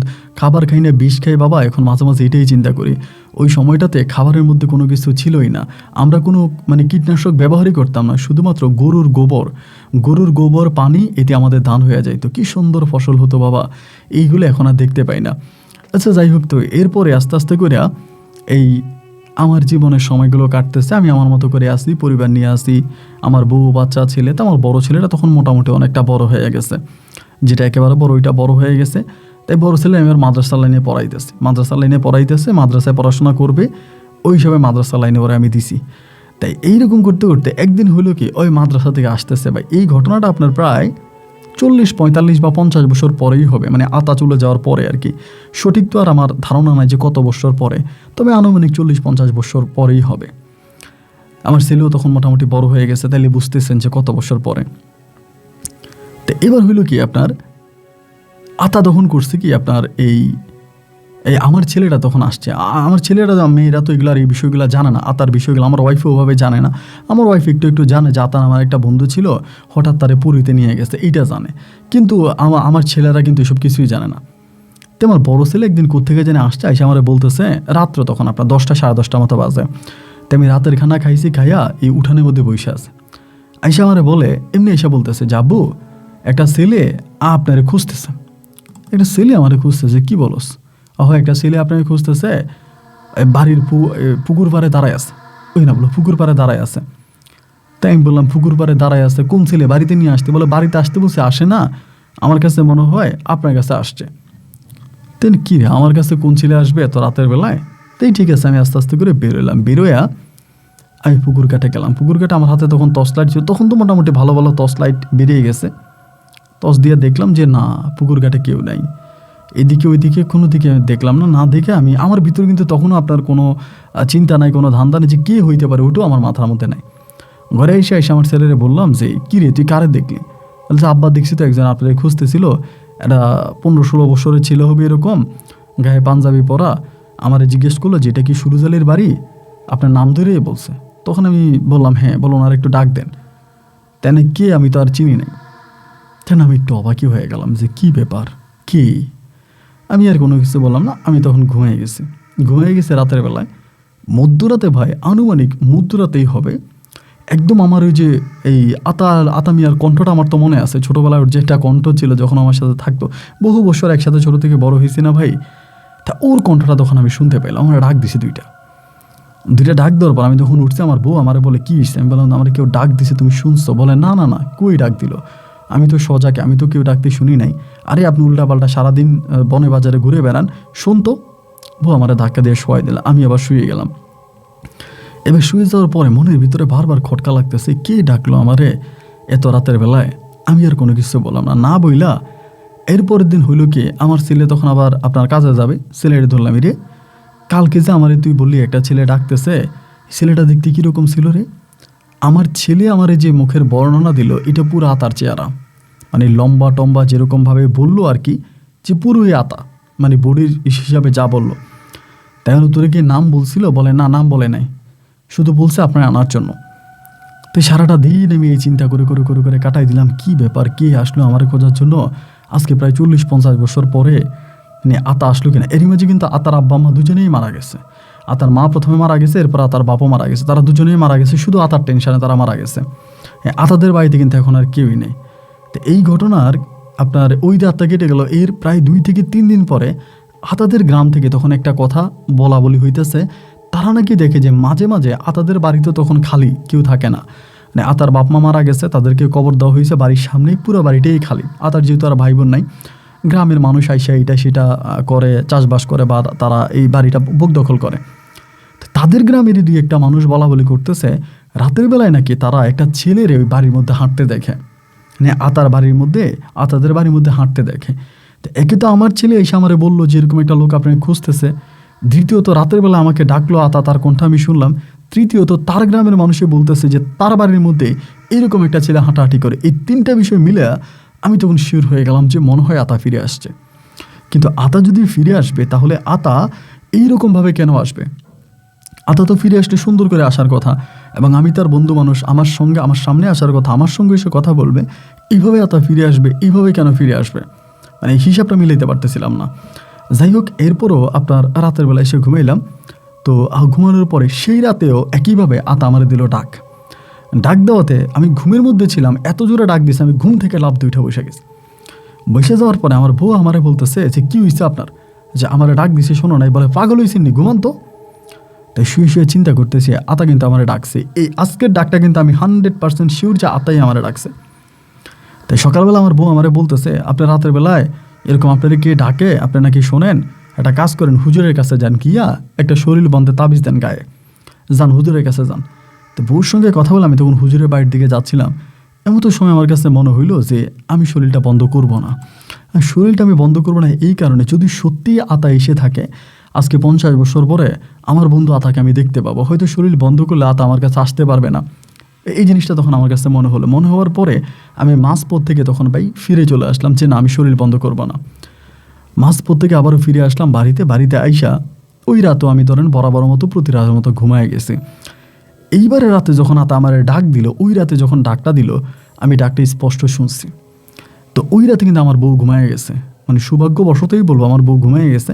আমি তখন ডাকটা শুনছি। ডাকটা শোনার পরে আমি তখন উঠে বসছি। একটাই ডাক দিছে, এবং ওই দিনের ডাকটা খুব সুন্দর ছিল, যে বন্ধু সুরুজ, এমন করে ডাক দিছে যে বন্ধু সুরুজ। একটা ডাকে আমি তখন উঠছি, ওইটা টর্চলাইটটা হাতে নিলাম। ভিতরে কিন্তু ভয় নাই এই কারণে, বন্ধু আমার আজকে 40-50 বছরের, তারে দেখি না, আমার বন্ধু। আমি আস্তে আস্তে করে গিয়া আপনার টর্চলাইটটা হাতে নিয়ে দরজাটা খুলছি। দরজাটা খুইলা 1 কদম 2 কদম কইরা বেরোইলাম। বেরোয় দেখেছি কেউ নাই, কাউকে দেখতে পাই না। কাউকে দেখতে না পাইয়া আমি হঠাৎ করে টর্চলাইট মারতেছি, চারদিকে কাউকে দেখতে পাই না। তা আমার বাড়ি থেকে মোটামুটি বেশ দূরে একটা জাম গাছ আছে, অনেক বড় একটা জাম গাছ, এবং ওই জাম গাছটার নিচে আমার কাছে মনে হলো কেউ একজন বসে আছে। জাম গাছটার নিচে মনে হলো কেউ একজন বসে আছে। আমি তখন করলাম কি, টর্চলাইটটা নিয়ে আস্তে আস্তে জাম গাছের দিকে যাচ্ছিলাম। আমি জানি না আপনি বিশ্বাস করবেন কিনা, বা আপনি ছাড়া কারো বিশ্বাস হবে কিনা। ঠিক আতা আমাদের ঘরে যে জামাটা পরে আসতো, আমার যতটুকু মনে আছে আর কি, 40-50 বছর আগের স্মৃতি যেটুকুন মনে আছে, যে জামা পরে আতা আমার সামনে আসতো, যেই পোশাকে আসতো এবং যেইভাবে আতা আমার সঙ্গে এসে কথা বলতো, সেম আতা বসে আছে ওই গাছটা নিচে। প্রথমে দেখে আমি মনে করছিলাম মনে আমি স্বপ্ন দেখতেছি, আমার মনে এটা স্বপ্ন। ওই আমার দিকে তাকায় হাসতেছে, আমার দিকে তাকাইছে, তাকায় হাসতেছে। আমি কিন্তু মানে ওরকম না যে ভয় পাইতেছি, কারণ আমি যারা দেখতেছি তারা তো আমি চিনি, কিন্তু মনের ভিতর তখন ওই জিনিসটা নাই, কিরে ওর তো বয়স বাড়লো না, ওই তো যেমন আমি দেখছি ও তেমনই আছে।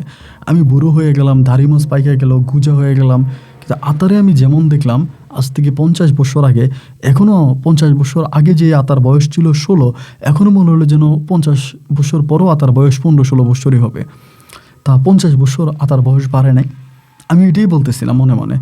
বলার পরে এখানের মধ্যে দাঁড়াই আছি, এর ভিতরে আমার বউ কেমনে খবর পেয়ে গেছে। এই আমার বউ, আপনি কি করেন এখানে? এইটা বলার পরে আমি পিছনের দিকে তাকে, সামনে তাকে দেখি যে আতা নাই, আতার এখানে নাই। পরে আমার বউ আমার বকাবাদ্য করতেছে, আপনি এত রাতের বেলা বাইরে গেলেন কেন? এত রাতের বেলায় কেন বাইরে গেলেন? আসেন ঘরে আসেন। আমার টাইনা ঘরে আনছে।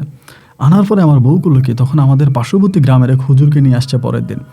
আসার পরে হুজুর আমাকে বাড়ির ভিতরে আপনার তাবিজ দিছে, আমার শরীরে তাবিজ দিছে। এরপর থেকে আতা আর আমারে ডাকতে আমি শুনি না, মানে এরপর থেকে আর আতা আর আমারে ডাকে না।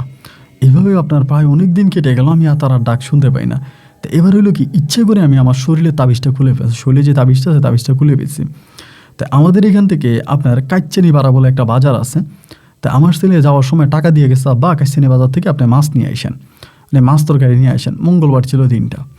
তাই মঙ্গলবারে দুপুরবেলা আমি গোসল টোসল করে খাওয়া দাওয়া করে আমি কাইস্তানি বাজারের দিকে রওনা দিলাম যে বাজার করে আসবো। তাই যাওয়ার পথেই আমি আবার একটু ছোটোখাটো মেল দরবার করতাম। যাওয়ার পথেই এক মসজিদের সামনে দেখি যে এক মেল দরবার বসছে, এক গ্রামের আর কি, আমাদের পার্শ্ববর্তী গ্রামের। তাই মুরব্বীরা তখন ডাক দিল যে সুরুজ আলী কই যাও, একটু দরবারে আসো। তাই ডাক দেওয়ার পর আমি তখন দরবারে গেলাম। তাই দরবারে আমি এবার দরবার কারবার করলে খুব ভালো করেই করি। তো এটা পারিবারিক একটা দরবার ছিল। দরবারটা করতে করতে করতে করতে আপনার আসরের আজানের পর হয়ে গেছে, মানে আসর আজান দিয়ে দিছে, দরবারের রায় কিন্তু হয় নাই। পাশেই মসজিদ, আসরের নামাজ পড়লাম, পড়ার পরে এই দরবারে আবারও বসছি। আমার কিন্তু আর এটা খেয়ালই না আমি যে বাজার যাবো, কাইচিনি বাজার যাবো, ঘরে তো মাছ তরকারি কিছু নাই। আমার ছেলে তো বাজার করতে গইছে, বাজার করতে বলছেন, তো আমার কাছে তো কোনো টাকা টুকা কিছুই নেই। ছেলের বউ টো আছে, সবাই ঘরে আছে। তো এখন মানে কেমনি কি হবে, আমি তো মানে নাত করে আছে, কি করব তখন বুঝতে পারতেছিলাম না। এরপর আমি তখন আস্তে আস্তে করে, আপনার বয়স আমারও হয়েছে, কম হয় না, কিন্তু তারপরও আমাদের ওই যে আমরা হুর ধরতাম, তো আমাদের বেসের যারা আছে, হুরের বেসের যারা আছে, এরা আসলে বয়সটা ওভাবে তাদের বোঝা যায় না, কারণ আমাদের শরীরে বান্দা শরীর ছিল। আমার বয়সে কিন্তু আমার গ্রামের আশেপাশের মানুষটা হাঁটতেও পারে না, মানে লাঠি দিয়ে হাঁটে, লাঠি বট দিয়ে হাঁটে। কিন্তু আমার ভাই আল্লাহর রহমতে লাঠি টাঠিরও প্রয়োজন হয় না, আমি এমনি হাঁটতে পারি, এখনও আল্লাহর রহমতে হাঁটতে পারি। তো সেই জায়গা থেকে আমি তখন আস্তে আস্তে করে করলাম কি যে এই ঠিক আছে, আমি তাইলে আপনার এই মাগরিবের আজান দিয়ে দিছে। তখন আমার হঠাৎ মনে হলো, হাই আমি তো কাইসিনি বাজার যাবো। তাই মাগরিবের আজান দিয়েছে, আমি তখন কি মাগরিবের নামাজটা পড়ে, তখনও কিন্তু দরবারে রায় হয়নি। এটা খুব বড় একটা ধরনের একটা ঝামেলার দরবার। আমি তখন সবাই বললাম যে ভাইরা আমি বাজারে কিছু পাবো না, রাত হয়ে গেছে। তা বইলা টুইলা দৌড়ে গেলাম বাজারে, আল্লাহর কি হুকুম আর কি। বাজার সাজার করলাম, যাই হোক মাছ পাইছি, পচা টসা যাই হোক নিলাম। এই বাজারটা করা শেষ হলেও মাত্র ঝুমুর বৃষ্টি নামছে। হায় হায় হায় হায় হায় হায়। একে তো আপনার এই দুপুরে বাড়িছি, বাড়ি থেকে ওই সময় তো আমার কাছে কোনো মোবাইল টোন নাই, কিছুই নাই। এখন একে তো আমার ছেলে আমারে খুঁজবে, বাড়ি থেকে বেরোইছি, এত রাত হয়ে গেছে, আল্লাহ আমি এখন কি করব। এবং এর মাঝে হইল আপনার বৃষ্টি, এবং বৃষ্টি নামছে, নামার মতোই নামছে। আরে বাপরে বাপ, মনে হয় যেন আপনার এই 5 দিয়ে পানি ঢালতেছে উপর থেকে, এমন একটা অবস্থা। এবার এই বৃষ্টি পড়তেছে, বৃষ্টি কমে না। তো বৃষ্টিতে ভিজে তো আর যাইতেও পারবো না। আর গ্রামের রাস্তা তো বুঝে নেই, বৃষ্টি একটু হইলেই পুরো কাদা জমে যায়। একে তো কাদা, তার উপরে বৃষ্টিতে তো আর টর্চ লাইট টিপা যাবে না, টর্চ লাইট মারলে তো টর্চ লাইট ভিজে যাবে। তাই বৃষ্টির কমার জন্য বসে আছে, নাই কোনো ছাতা।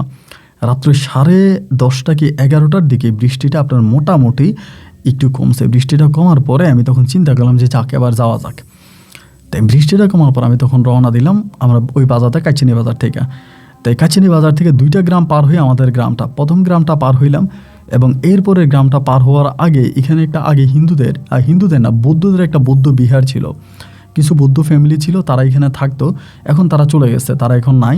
তাদেরই বৌদ্ধ বিহারটা এখনও রয়ে গেছে, কিন্তু এটা একটা ছোট্ট মন্দিরের মতো বা বিহার আর কি, এই টাইপের। এই জায়গাটার মধ্যে আসছি, ভিতরে কিন্তু মোটামুটি ভয় নাই। এই জায়গাটার মধ্যে আসার পরেই আমারে একদমই স্পষ্ট কণ্ঠে আমার বন্ধু আতামিয়া দিল ডাক, এই সুরুজ দাঁড়া। এবার তাকায় দেখি যে ও এখানে বসে আছে, একেবারে মানে হয়তো অনেকে আমার ছেলেমেয়েরা আমার নায়নাত করে অনেকে বিশ্বাস করতে চায় না, আমি নিজের চোখে দেখলাম ও বসে আছে। আর কাছে গেছি, যাওয়ার পরে আমরা বলে বস, আমার ভিতর কেন জানি কোনো ভয়টা কাজ করে না। মানে এই যে একটা এইরকম একটা লোক, মানে ভিতরে তো একটা ভয় কাজ করে, কোনো ভয়ই লাগে না, স্বাভাবিক মনে হয়, যেন খুব স্বাভাবিক। এখানে যাওয়ার পর আমি তখন বসছি, বসার পরে আমার বলে তুই কেমন আছিস? যে ভালো আছে। আমার বলে তুই এরকম বুড়ো হয়ে গেলি কেন? এমনি বলে এরকম বুড়ো হয়ে গেলি কেন? তাই আমি বললাম যে বুড়ো হয়েছে, আমার বয়স হয়েছে না। বলে বয়স তো আমারও হয়েছে। কই, আমি তো বুড়ো হইনি। আমি ওর সঙ্গে কথা বলতেছি, তখন আমার ভিতরে কিন্তু মনে হয় যেন আমি নেই, যে ওর প্রশ্ন উত্তরগুলো দিতেছি, কোনটা বলে কোনটা ওরে বলবো, মানে এটাই খুঁজে পাইতেছি না। একবার যে আমি ওরে বললাম যে তুই কই থাকিস? বলে আমি তো আমার শ্বশুর বাড়িতে থাকি। এমনি? আমি তো শ্বশুর বাড়ি কোথায়? বলে আমার শ্বশুর বাড়ি তুই চিনবি না, মেলা দূরে। তাহলে তোর বাপ মরে গেল, মা মরে গেল, তুই আসলি না। একটা মধ্যে এখন একটা পোলা পাইন, 15-16 বছর একটা পোলা আমার সঙ্গে বসে আছে। ওরা আমি ছোটোবেলায় যেমন দেখছি এমনই। পরে আমারে বলতেছে আমি তো আব্বার কবরেও মাঠে দিছি, আম্মার কবরেও মাঠে দিছি, আমি তাদের জানাজাও দিছি। কি বলিস তুই তাদের জানাজা দিছিস? তোরও তো কেউ দেখে নাই, তোর তো কেউ দেখে নাই। তাই কিছু বলেন, আমারে বলে কেউ আমারে দেখবো না, আমি যার সাথে আমি আমার যার ইচ্ছা আমি তার সামনে যাবো, সে আমাকে দেখবে। আর আমার যদি ইচ্ছা না হয় তাহলে আমার কেউ দেখবে না। যে আমারে দেখার সে আমারে দেখবে, আর যে আমাকে দেখা না সে আমাকে দেখবে না। আমি ইচ্ছা করছি তোর সামনে যাব, তুই আমারে দেখছিস, এখন তোর সামনে যদি আরেকজন আসে সে কিন্তু আমারে দেখবে না। আমি তখন বললাম যে আতা তুই এখনও সে আগের মতোই রয়ে গেলি। পরে আমার বলে কি কিনছিস? আমি যে মাছ কিনছিলাম, কালকে ছেলে শ্বশুর বাড়ি থেকে লোক আসবে। আমারে বলে দে মাছ দে। এই কথা বললে আমি 4টা মাছ নিছি, ওই 2টা ব্যাগ থেকে নিয়ে আনিছি। নিয়ে বলে যে বাড়িতে বলবি আমারে দিছস মাছগুলা, যা। এই কথা বললে আমি মাছগুলো নিয়ে 2-3টা কদম সামনে আসছি ভাই। ওইটুকুই মনে আছে, মানে হঠাৎ করে ভিতরে জানি কেমন একটা ভয় কাজ করলো ওই সময়টাতে। মানে এতক্ষণ যে বসে কথা বললাম, মাছ দিলাম, এত কিছু হলো, কোনো ভয় মনে হয় লাগে নাই।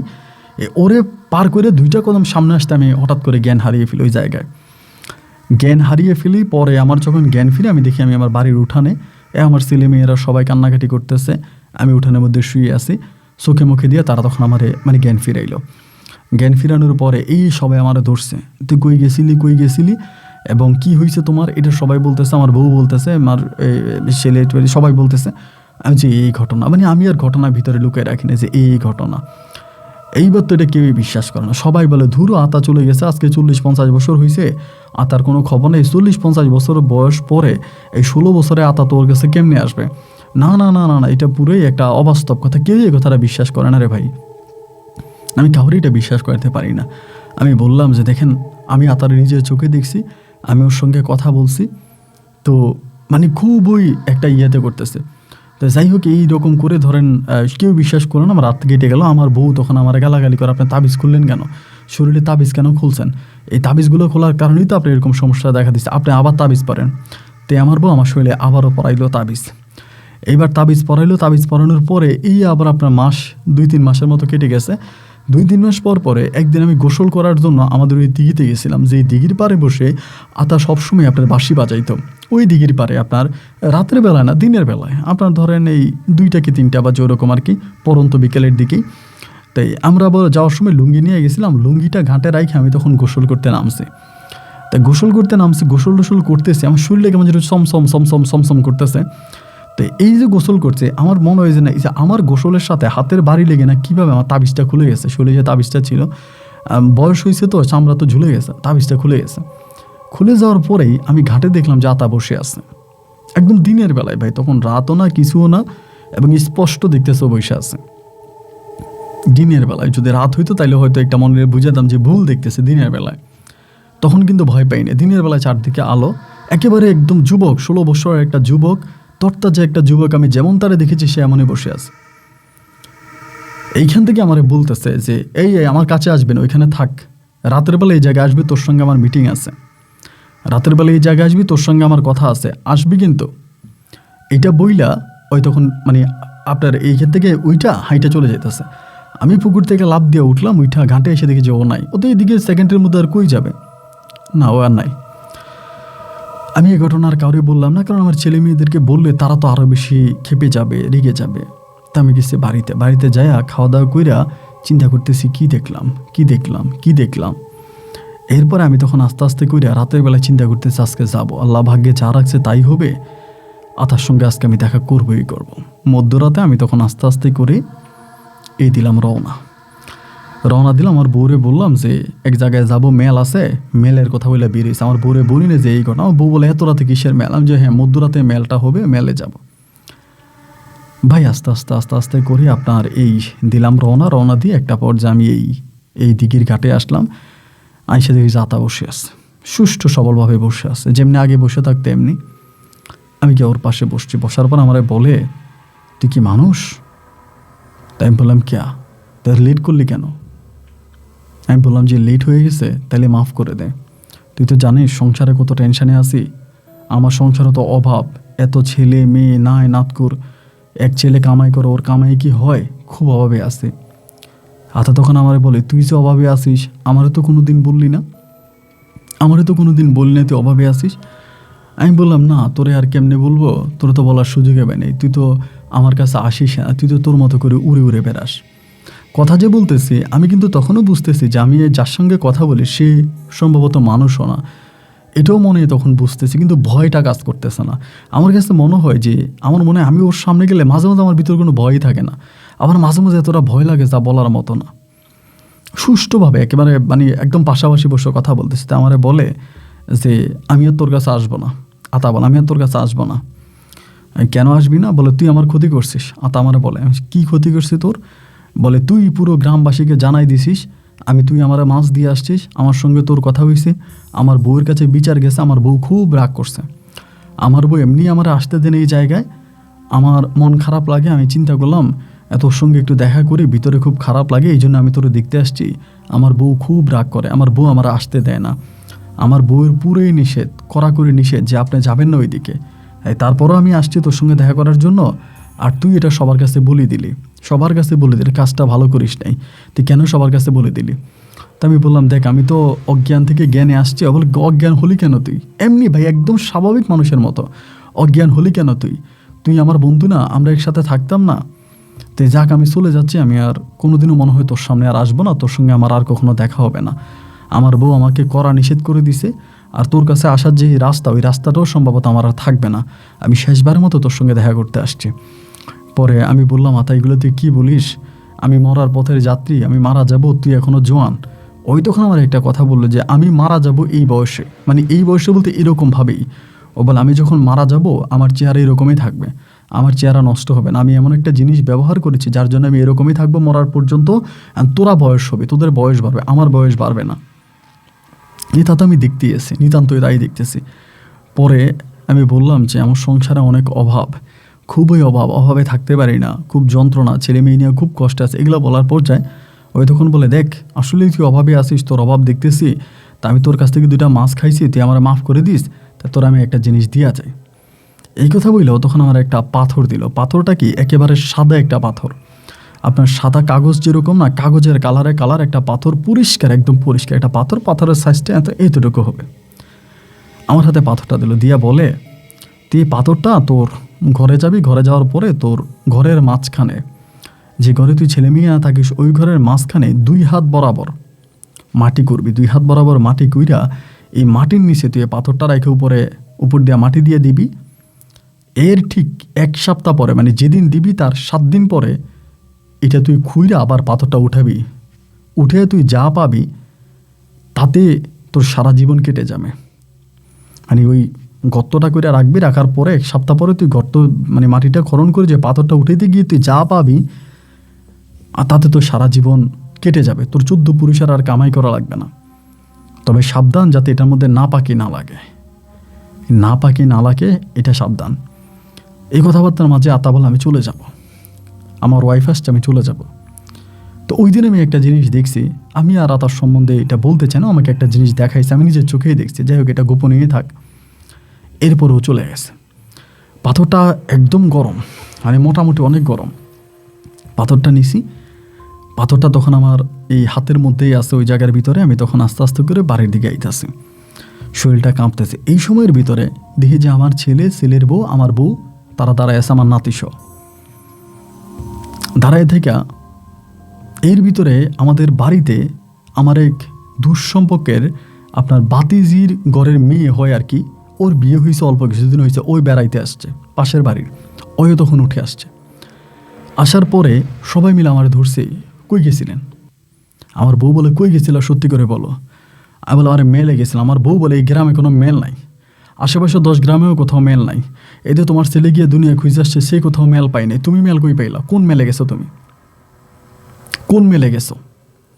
তা আমি বললাম যে তুমি এরকম করে কথা বলতেছো কেন, এত রাগ কেন দেখাইতেছো? আমার বলে, রাগ দেখাবো না, কোন মেলে গেছোস?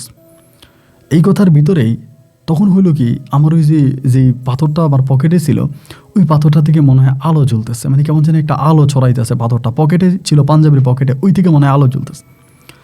তো ওই যে বাতিজির মেয়ে বললাম, আমার মানে নিচের এলাকারই, নিজের পাশের ঘরেরই দুঃসম্পর্কের বাতিজির মেয়ে, মানে ভাইয়ের মেয়ে আর কি, ওই কী করলো, হঠাৎ করে আমার এটা হাত দিয়ে দিছে। মানে এটা হাত দিয়ে দেয় এভাবে, মানে আমার পকেটে, পাঞ্জাবির পকেটে হাত দিয়ে এটা ধরে ফেলছে। ধরে ফেলার পরে ও দিছে চিৎকার, জোরে হাত দিয়ে দিছে চিৎকার। চিৎকার দেওয়ার পরে এই কী হয়েছে বলে, আমার হাত পড়ে গেছে। সাথে দেখলাম জোর হাতের মধ্যে আপনার এরকম ঠোসা পড়ে গেছে, গরম ঠোসা পড়ে গেছে। দেখে আমি তখন পকেটে হাত দিলাম, হাত দিয়ে পাথরটা বের করলাম। পাথরটা একদম কালো হয়ে গেছে, এমন কালো হয়েছে যা বলার মতো না, একেবারে কালো, নিষ্কালো। কিন্তু ওই আমার বন্ধু যখন আমাকে পাথরটা দেয়, পাথরটা সম্পূর্ণ আপনার ছিল, একদম সাদা ডকডকা ছিল।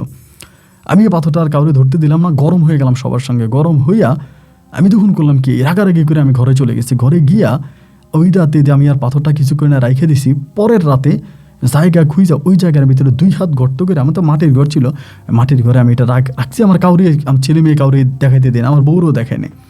গতটা রাতের বেলায় করছি, গোপনে আমি দিনের বেলায় করছি, রাতের বেলায় সিস্টেম করে আমি এটা এখানে রাখছি, রেখে মাটি দিয়ে দিছি। আমি যে সপ্তাহখানিক পর আমি বড় লোক হয়ে যাব, আমি ধনী হয়ে যাব। আমি তো সপ্তাহখানিকের অপেক্ষায় আছি, সপ্তাহখানিক পরে এই গ্রামে ধনী লোক আমি হয়ে যাব। সপ্তাহখানিক আর আমার এই আতামিয়ার সঙ্গে কোনো দেখা নাই, কোনো কথা নাই, কোনো কিছুই হয় নাই। সপ্তাহখানিক পরে আমি এটা আল্লাহর রহস্যের মতো করা শুরু করলাম। মাটি কুইরা মধ্যরাতে আমি যেই পাথরটা রাখলাম, সেই পাথরটাই আছে। এই পাথরের মাঝে আপনার কোনো কিছুই নেই। যেই কালো পাথরটা রাখছি, ওই কালো পাথরটা তখন আমি উঠাইছি। উঠানোর পরে চিন্তা করলাম যে কী ব্যাপার, এটা যে আমি কিছুই পাইলাম না। তো না পাওয়ার পর আমি পাথরটা আবারও সেম জায়গার ভিতরে রাইখা মাটি দিয়ে দিছি। এরপরে আরও 7 দিন অপেক্ষা করছে। আরও 7 দিন পরে যখন আমি কুটতে গেলাম, তখন যে পাথরটা এখানে নাই, পাথরটা ওই জায়গার মধ্যে নাই। না থাকার পরে আমি আমার ছেলে মেয়ের জিজ্ঞেস করলাম, কেউ কোনো উঠাই ফেলছে? তারা বলে যে এখানে যে পাথর আপনি গর্ত করে রাখছেন, তা তো আমরা জানি না, আমরা তো কোনো পাথর টাথর দিই না। আমি তখন ভাই পাগলের মতো হয়ে গেলাম, হায় হায় আল্লাহ, পাথরটা গেল কে? আমি তো নিচে পাথরটা রাখছি। তো তখন আমার হঠাৎ করে আমার মাথায় একটা জিনিস আসলো, আরে আত্মা যে আমার এটা দিশা আত্মা কিন্তু বলে গেছে যে এটা যদি কোনো না ফাঁকি না লাগে, এই কথাটা বলে দিছে। তা আমার বাতিজির মেয়ে যে এটা ধরছে, এটা যে ও ধরছে, ওর হাতটা কেন এরকম গরম হয়ে গেল, হাতে কেন ঠোসা পড়লো, ওই কি না পাকছিল? এটা তো আর আমি ওর এইভাবে জিজ্ঞাসা করতে পারি না, কারণ ওই তো ইয়া হয় আমার সম্পর্কে। আমার নাতিনরে দিয়ে আমি তখন এই কথাটা বাইর করলাম যে হ্যাঁ, ওই স্বামীর সাথে মিলামিশা করে আইসে, শোয়া থেকে উঠে আসছে এবং আইসে ওই পাথরটা ধরছে। তো আমার বর্তমান বয়স প্রায় শেষ। এই ঘটনা আমার এলাকার অনেকেই বিশ্বাস করে, আবার অনেকে বিশ্বাস করেও না। এই যে আমার বাতি যে পাথর ধরে হাত পুড়ে গেছে, এই থেকে হয়তো 2-1 জন বিশ্বাস করে, আবার গ্রামের বেশিরভাগ মানুষ বিশ্বাস করে না। এখন যে বর্তমান বয়স, হয়তো আর 1-2 বছর বেঁচে থাকবো, তবে আল্লাহ এখনও শরীরে শক্তি দিছে, লাঠি ছাড়া হাঁটতে পারি আপনার দোয়ায়, ভালো আছে। আপনার গল্পগুলো শুনি ভালো লাগে, সেখান থেকে আমার নাতনি তাবাস্সুমের মাধ্যমে আমি আপনাকে কথাগুলো পাঠাইলাম। যদি পারেন আপনি আমার গল্পটা রেকর্ড করবেন, আর আমি আপনার একজন বয়স্ক, আমি আপনার হয়তো দাদার বয়সী হব, আপনার গল্প আমি শুনি। আমার ছেলে আমার একটা মোবাইল ফোন কিনে দিছে, আমার ছোটো ছেলে বিদেশে থাকেও একটা ফোন কিনে দিছে, এটাতে আপনার গল্পগুলো শুনি, ভালো লাগে। আল্লাহ আপনার ন্যায় খায়ের দান করুক, ভালো থাকবেন। আসসালামু আলাইকুম। প্রিয় বন্ধুরা, সবাইকে অনেক বেশি ধন্যবাদ। এই পর্যন্ত আমার সঙ্গে থেকে ময়মনসিংহের মোহাম্মদ সুরুজ আলীর জীবনের বাস্তব গল্পটা শোনার জন্য। দেখেন, আমি জানি না কী রেকর্ড করেছি, এবং আমি রীতিমতো আমার শরীরের পশম দাঁড়িয়ে গিয়েছি যে এইটা আসলে কিভাবে সম্ভব। আসলে এই অলৌকিক গল্পগুলোর কোনো ব্যাখ্যা দিতে পারবো না, যা চোখেই দেখি না তার ব্যাখ্যা কী করে দিব বলেন। এই গল্পগুলোর কোনো ব্যাখ্যা থাকে না, এই গল্পগুলো আসলে যেমন পাই আমি তেমনভাবেই চেষ্টা করি আপনাদেরকে শোনানোর জন্য। তবে কিছু কিছু গল্পের মাঝে কিছু শিক্ষণীয় বিষয় থাকে, জাস্ট শিক্ষণীয় বিষয়গুলো তুলে ধরলাম আর কি। যেমন সুরুজ আলীর সঙ্গে যেটা মনে হয়, যদি সত্যি পাথরের রংটা পরিবর্তন না হতো, পাথরটা সুরুজ আলী ঠিকভাবেই ব্যবহার করতে পারতো, তাহলে হয়তো সত্যি সুরুজ আলীর জীবনে কোনো কিছু আসতো। আরেকটা কথা আমি এখানে বলে রাখি, বলতে ভুলেই গিয়েছিলাম, সুরুজ আলী বর্তমানে একজন ক্যান্সার আক্রান্ত রোগী। ওনার ক্যান্সার হয়েছে, শেষ বয়সে এসে ওনার এই ক্যান্সারটা ধরা পড়েছে এবং তিনি হয়তো যে কোনো সময় মারা যেতে পারে। তিনি তার জীবন দশায় আতা মিয়াকে আরও একবার দেখতে চায়, এটা তার আহ্বান ছিল। তো আমি তো কোনো কবিরাজ না, আমি শুধু এটাই বলেছি যে আতা মিয়া যদি আপনাকে এটা বলেই যায়, সে আর কখনোই আসবে না, হয়তো নাও আসতে পারে। তবে যাই হোক, আতা মিয়াটা আমার কাছে পুরো অলৌকিক মনে হয়েছে। উনি যেটা বললো, ওনার নিজের আত্মীয় স্বজনরাও বিশ্বাস করে না। তো বন্ধুরা, এখানে বয়সের কিছু ফেরাক আছে। এই লোকটা তার সঠিক বয়সটা বলতে পারতেছে না, কত বছর বয়স আতা মিয়া চলে গেছে, কত বছর পরে ফিরে আসছে, এই বয়সগুলো তার সঠিকভাবে সে বলতে পারে না। সো যেহেতু বয়স্ক মানুষ যেটুকু বলেছে ওইটুকু আমি আপনাদেরকে শুনিয়েছি, সেখানে কোনো ভুল ত্রুটি হয়ে থাকলে ক্ষমার সুন্দর দৃষ্টিতে দেখবেন। প্রিয় বন্ধুরা, আপনারা যারা এতক্ষণ পর্যন্ত আমার সঙ্গে ছিলেন, প্রত্যেকেই আমার ভালোবাসার মানুষ। ভালোবাসার মানুষের কাছে আবদার রাখতে কোনো সমস্যা নেই। আপনাদের কাছে আবদার রেখে বলি, আমি আমার ওই পাহাড় মিশনে, হিল মিশনে, যেখানে আমি মরতে বসেছিলাম, আমি ভিডিও শুরুতে বলেছিলাম এক ভয়ানক পরিস্থিতি আমি আমার দু চোখে দেখে এসেছিলাম। তো সেই ভিডিওটা, সেই ভয়ঙ্কর ভিডিওটা যেটা আমার ক্যামেরায় আমি ধারণ করেছি, এবং কেন মরতে বসেছিলাম এবং এই হিলে কি আছে, কেন এটা দুর্গম পাহাড়ে, সব কিছু জানতে পারবেন আমার আজকের এই ভিডিওতে। ভিডিওটা এখানেই আসবে, এখনই আপনারা ক্লিক করে সম্পূর্ণ ভিডিওটা দেখে ঘুমাতে যাবেন। এটা এমন একটা ভিডিও, শুধু এটা ভিডিওই নেই, এটা প্রতিটা মানুষের জন্য এক সতর্কতার প্রতীক হয়ে থাকবে। সবাই ভালো থাকবেন, সুস্থ থাকবেন। আল্লাহ হাফেজ অ্যান্ড আসসালামু আলাইকুম।